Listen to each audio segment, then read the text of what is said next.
Chapter 18, A Problem Shared. A Problem Shared.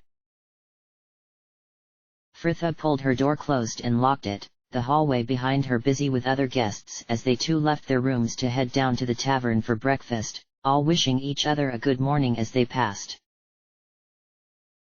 Well, it was morning, Fritha conceded sullenly, though she was finding it difficult to see anything good about it so far. Another restless night leading unfailingly into another hot day in the city of coin. You'll feel better with some tea, her mind soothed, and she nodded absently to herself, shouldering her bag with a sigh. Ah, Fritha, came a familiar voice, and she glanced up to see Jahara climb the last few stairs and move along the hall to join her, a frown already furrowing her brow. Everyone is downstairs waiting for you, and I warn you now, all is not well. What's happened? Fritha asked, feeling suddenly sick with worry as she recalled Anoman's angry melancholy the previous evening. Jahara sighed. Nalya and Ari appear to have had words and are now not speaking. Normally something I would consider a blessing, but the actor is more than filling the silence. Fritha felt the knot in her stomach loosen, though not completely, conflict of any sort leaving her on edge. Ari and Nalya? What have they been quarreling about? The woman shrugged, though Fritha suspected she knew more than her indifference suggested. I do not know for certain. They merely returned from the bar with the morning tea and a pointed air of silence about them, though at a guess I would say the cause was the way Ari instantly began to ignore Nalya once Herr Dallas arrived at the table. Jahara paused to send Fritha a measured look as though expecting her to protest as she continued. His presence upsets the balance of this group, whether he means it or not. The sooner we deliver him, the better. Fritha quelled the slight jealousy that had stirred at Jahara's mention of Ari and the actor and nodded. If this was the effect he was having on them, Fritha could do nothing but wholeheartedly agree with the woman. Right, she began with conviction, scrubbing a hand over her face. Well, we'll head over to the playhouse first of all, and then we had best look for some more work. We can split up, ask about in the promenade, visit the local temples and take a look at the bounty notices in the council buildings. Jahara nodded, seemingly pleased they were in agreement on the matter. A sound plan. I believe everyone is ready to leave when you are. Fritha shrugged, her tiredness and the morning's latest worries leaving her feeling queasy. She was in no mood for breakfast now. Anyway. In that case, we can set out straight away. Jahara frowned, but more with concern than annoyance, peering at her face sternly. You should eat something first. You look pale.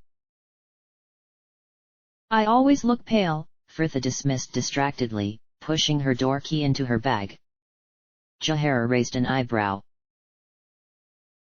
Yes, but you do not usually resemble a day-old corpse. Fritha sighed tiredly, the druid's characteristic terseness doing nothing for her humor. I'll get something later. Jahara sighed as well, throwing up her hands in defeat.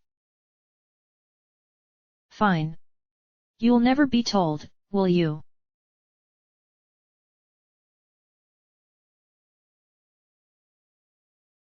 Fritha pushed her way gently past a group of gossiping women, their children playing about their legs, Nalya next to her as they walked along the busy stall-lined street that made up the bridge district. Fritha winced slightly, her stomach growling loud enough for her friend to notice. She was beginning to wish she had listened to Jahara after all. She sent Nalya a rather embarrassed smile, the girl returning it half-heartedly before turning her attention back to their path. Herr Dallas was leading the way with Ari, though he was much more subdued than she had known him to be, barely sparing the elf a glance as they walked.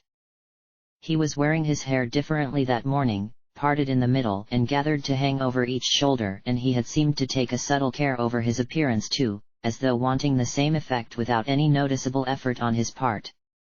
Though, Frithia considered, it could just be how he usually presented himself. She had only met him the previous day, and if she could believe such vanity of anyone, it would be the actor. He had reached the door of the 5 flagons by now, pushing it open and remembering himself enough to hold open it for the elf behind him, Frithia following the pair into the relative gloom of the tavern and downstairs to the theatre. The room was just as she remembered, the actors gathered on the stage talking quietly as they had before, one of them glancing up at their arrival. "I'm sorry, the play has been, Herr Dallas." The actors all looked up at once, shouts and laughter ringing about the room as Herr Dallas walked up the aisle to stand before the stage, Frithia and the others following suit a pace or two behind. "Everyone, Sparrow's returned." "Ha! Did you doubt it? Well, look who found his way back. And the errant actor doth return," laughed a voice rich with accent, and Frithia watched as Relis walked onto the stage from the wings dressed in robes of intense violet.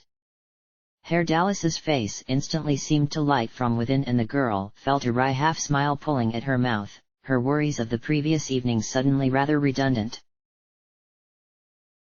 "Well, that's what you got for investing any notions in charming capricious sorts, lesson learned." Frithia turned to send a smile to Ari, but the girl was too busy scowling at the woman to notice. "And Frithia," Relis continued brightly, pulling her attention from the bard to throw her a small leather purse. "You have brought joy to this dark house, and I am grateful for it." Frithia nodded her thanks as she pocketed the money, and the actress turned immediately back to Herr Dallas. "Have you the gem, my sparrow?" The bard's smile seemed to flicker a moment, but he nodded all the same, drawing the blue misshapen stone from his jacket. "I have it here, Miss Relis." He tossed it lightly up to her, the woman catching it easily. "Ah, Mechrath's prize," she trilled, hands moving over it hungrily, and Frithia felt her stomach jolt. "Mechrath's?" "Herr Dallas," Relis continued absently, eyes still fixed on the gem, "tell them the truth of what we are about while I prepare the summoning of the conduit."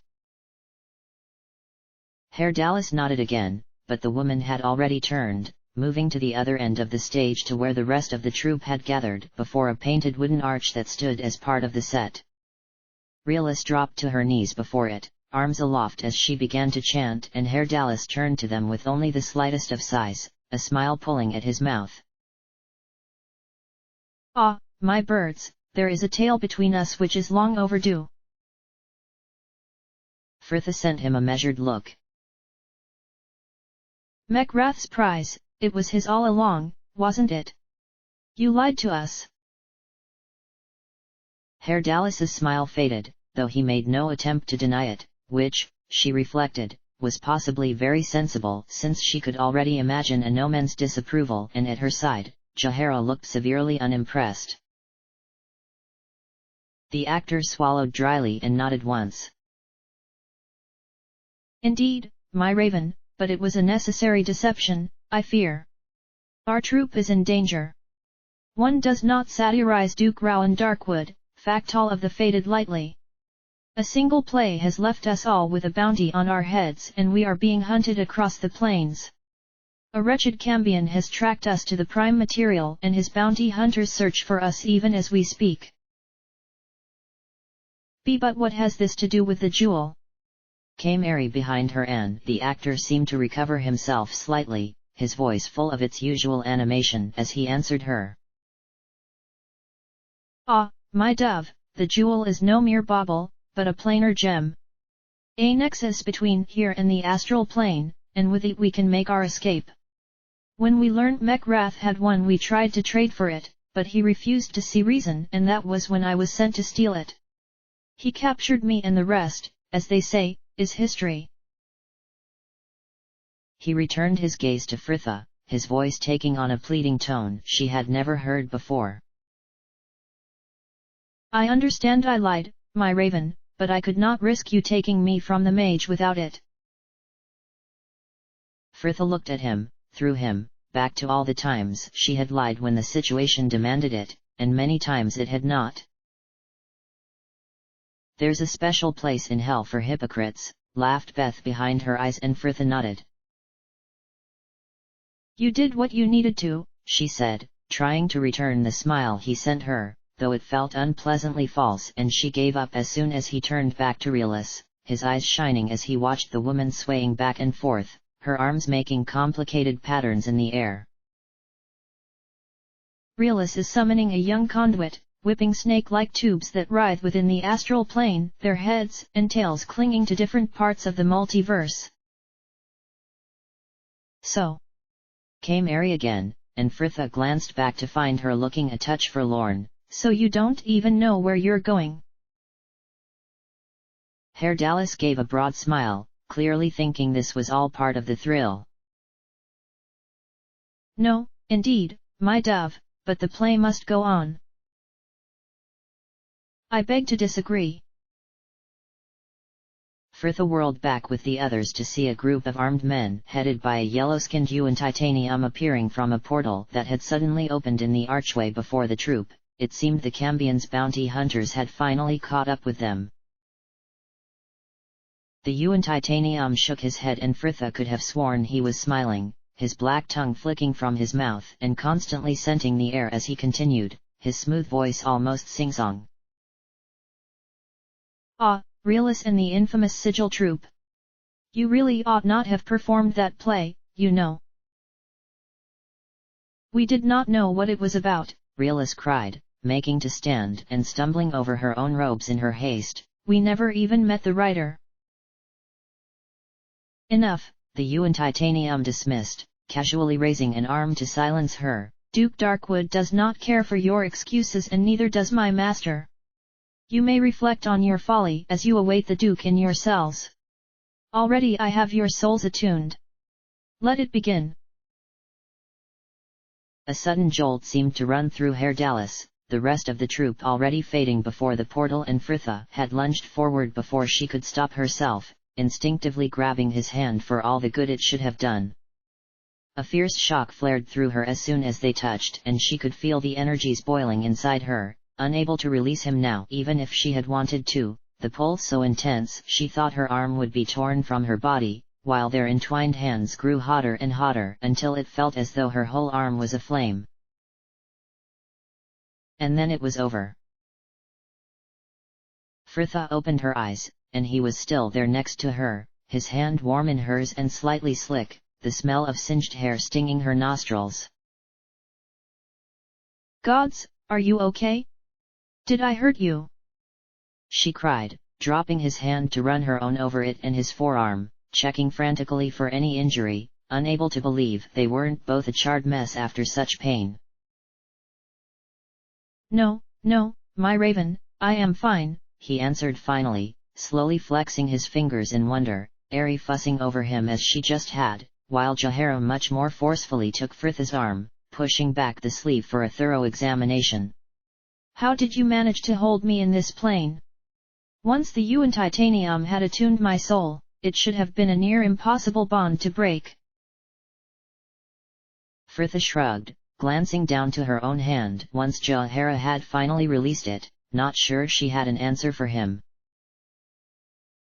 I don't know really. I have this, well, it's like magic, only I can't control it. She trailed off, suddenly aware of everyone looking at them and self-consciously wiping her hands on her trousers. But this isn't a conversation for now. No, indeed, my raven, he agreed solemnly, breaking from the group to trip lightly up the steps next to them and onto the stage, and Fritha followed, the actor leading them to the wooden archway, the planar gem still inert before it, just as Relis had left it. The conduit may have yet to move on. I should be able to reopen the portal if I work quickly. He took up the gem, holding it out under the arch, and sang a single unwavering note, a shimmering blue portal instantly swirling within the archway, and he turned back to her, his face unusually grave. I cannot leave them with the Cambion, my raven. I must enact a rescue before word of their capture reaches the Duke.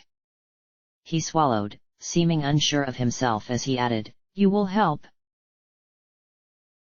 Fritha frowned slightly, feeling awful for even considering leaving him to go alone, but Realis and the troop were not the only unjustly taken prisoners she had to rescue. Will we be able to get back? She asked, guilt squirming under her ribs. I want to help your friends truly, but we have responsibilities on this plane as well. The actor sent her an unreadable look, but answered all the same. As long as we have the stone, I see no reason we cannot call up another portal once we have my friends. Fritha glanced back to the others, not willing to make the decision for all of them when the man had just proven himself less than trustworthy, and a reluctant assent traveled those behind her, Ares' face a picture of earnest determination while Jahara was nodding despite her frown. Fritha turned back to him with a slight smile. Lead on then, Sparrow.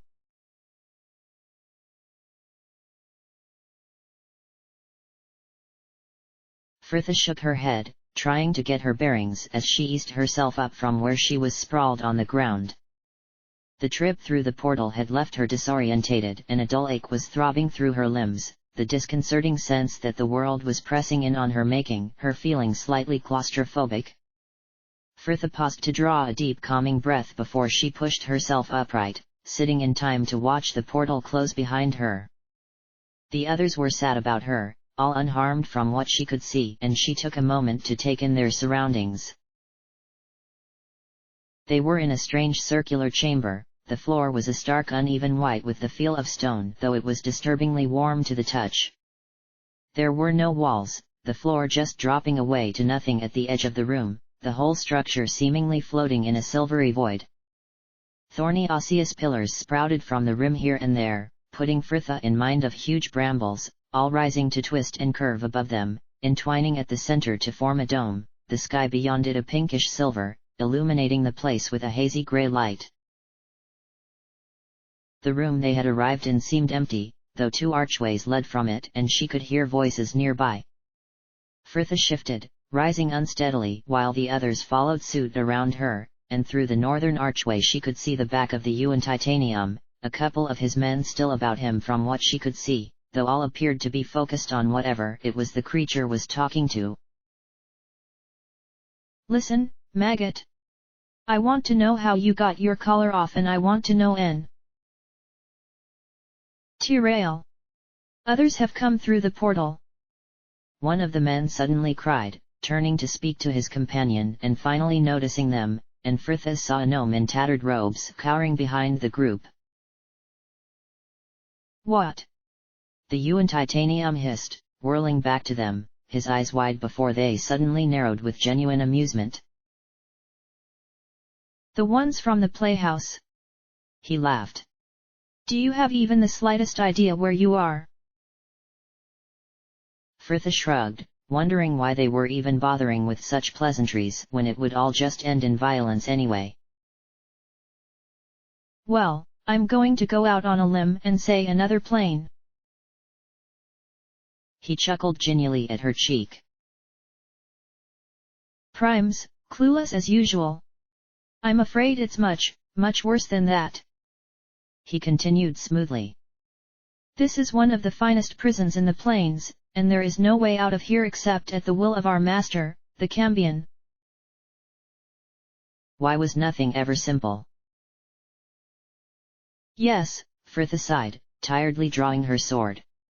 Yes, that sounds about right. His black tongue flickered, a sudden anger contorting his features. Hunters, take them.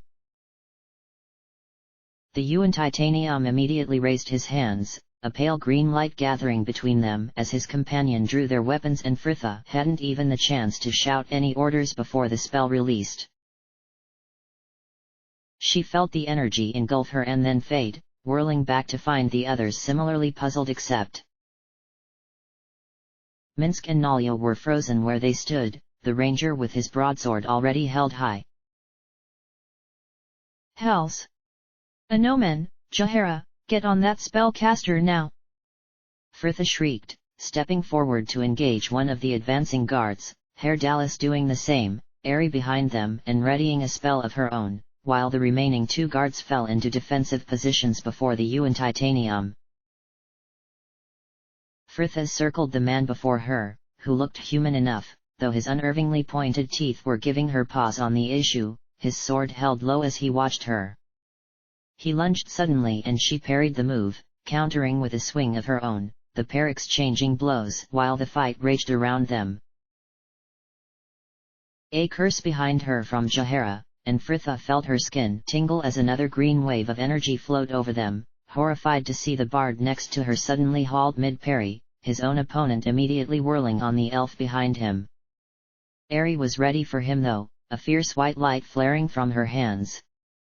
The man was dead before he hit the ground, but he had been too close to her, it seemed, and Ari screamed as the energies caught her as well, the girl dropping back to lean against a pillar, awkwardly cradling her arm and looking faint. Frithha whirled back to catch another sweep of her opponent's sword, but that slight distraction was all that was needed, the man stepping in close, their blades sliding up one another to lock at the guards, the hunter clearly trying to use his greater strength to force the blade from her hand. Frithha resisted, pressing back with as much strength as she could, her arms trembling as they were pushed down when she suddenly let go, her sword flying across the chamber, the release of force weakening the man's grip on his own blade, and she struck out at his hand, the sword clattering to the floor between them, Frithha kicking it away before he could stoop to retrieve it. The hunter cursed, moving to draw his dagger, and she grabbed his hand, the pair twisting and struggling to find themselves locked together. Frithha pressed with her back to his chest, holding one of his hands out before them both, while he held the other under her chin, her free hand groping behind her trying to draw his dagger herself. Her face pushed back as they grappled, and she could see the Yuan Titanium's second guard had fallen, Anomen and Jahara pressing the fight to the creature.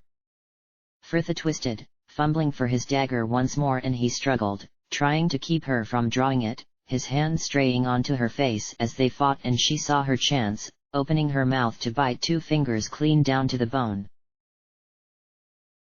The man shrieked with rage, drawing back his hand to punch out at her, the fist slamming awkwardly into her eye.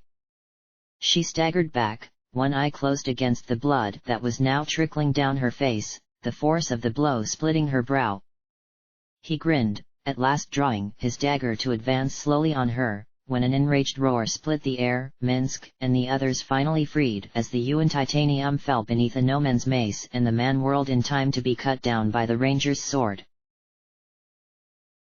"Thanks, Minsk," she gasped, spitting blood from her mouth with disgust. The man just nodded though, still looking furious and shaking as he turned from her to sheath his blade, and Frithha decided he was best left alone until he had calmed down. She sighed, blinking the blood from her eye as she knelt to root through her bag, finally drawing out a handkerchief and wiping it up over her cheek to press against the cut. "Are you hurt?" came a voice above her, and she glanced up, her uncovered eye taking in the image of the bard, a thin cut on his upper arm but otherwise unscathed. "Not really," she answered mildly as she rose, and honest though her answer had been, she could not help but feel slightly hurt as he turned immediately from her to the elf. "Oh, don't start on with that again." Ari was holding her arm out, the skin pink and tender, the girl struggling to get something from her bag with her other hand, while Nalia stood close by, her brow furrowed as she clearly suffered something of struggle herself before she at last swept in to aid the girl, though perhaps more briskly than was necessary. "I think Ari could use some help, Jahara," Frithha said evenly, sending Nalia a smile. "No, honestly, I'm fine," the elf began tremulously, the bard still hovering at her side. "Hush now, my dove," he soothed. Nalia pulled a face and left them to it, passing Jahara as the druid marched over to them. Don't be foolish. Let me see, girl. Frithha turned from them with a tired half-smile, stooping to collect and sheath her sword, rubbing her chest with her free hand as she straightened, the dull ache within just growing worse. Gods, does anyone else feel like they've a Rothe beast stood on their chest? This place is awful.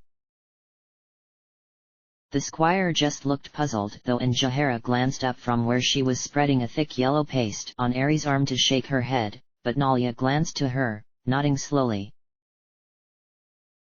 I know what you mean, it feels like I'm trying to think through a fog, she sighed, the ranger nodding at her words. Minsk feels this too, a great unrest, Boo is bristled and full of biting. It is the nature of the plains, my raven, came Herr Dallas, looking little better himself. They are places not just of the physical, but of the spirit as well. They can sing in sweet harmony with your soul or strike a fierce discord with your entire being. Ari hissed sharply under the druid's ministrations and Jahara tutted, the bard returning his attention to the pair. Frithha threw a shrug to Nalia and turned away from them, almost walking straight into the squire. Let me see your face, my lady, he commanded casually in an echo of the druid, gesturing to the cloth she still had held to her forehead. Frithha sighed. She knew a no-man was only trying to be nice, but she really wasn't in the mood for anyone to be poking at her. It's fine, a no-man. The bleeding's almost stopped. He ignored her. Move your hand please.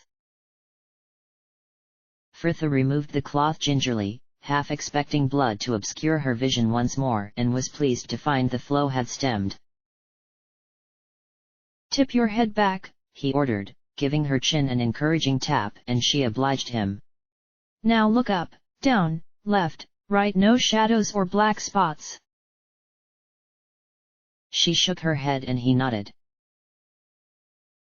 Yes, your eye seems fine. I told you, she muttered sullenly, lowering her chin, anger with herself instantly welling within her as she watched him frown. Sorry, it just hurts. A no-man nodded again, seemingly uninjured by her sharpness, and she turned finally to face the gnome who had been watching them in silence all this while. Are you okay? She asked by way of greeting, and he nodded once and deeply too, a definite air of respect to the gesture. Indeed I am, and I thank you, my lady, for your timely rescue. I am afraid I did not give much thought as to what I would do after I removed my collar. Your collar? She questioned, noticing the twisted circlet of metal now clutched in his hand. Yes, the warden here, the Cambion as you know him, keeps us prisoners as slaves, thralls controlled by magical collars. Nice, she commented, meaning anything but. Do you know of a troupe of actors somewhere here? They should have just arrived. You are friends of the actors? He exclaimed, giving her a pitying look. Then you may as well begin mourning them already, my lady. They are dead, cried Herr Dallas, suddenly stricken. The gnome shook his head. No, but as good as. I hear they are in one of the warden's most secure cells, awaiting collection. Where are they being held? The actor demanded fiercely, the gnome glancing warily to her before answering. In a cell to the north of here. Past the warden's throne room. Come, my birds, we go now. Herr Dallas snapped, straightening. If the Duke arrives here we are all dead. Hang on, Frithha interrupted calmly, making no move to go. You may be happy dancing off to oblivion, but I am not. The bard frowned, his jaw tight. You are fond of proverbs, yes, my raven? How about he who hesitates is lost, or those dear to him, at least? Act in haste, repent at leisure, she countered. Or, at the Cambion's leisure anyway. Are you so keen to become a slave again so soon? You go charging off alone and you'll be caught faster than you can say thrall. Herr Dallas looked as though he would reply to this, and none too politely either, but the gnome cut him off.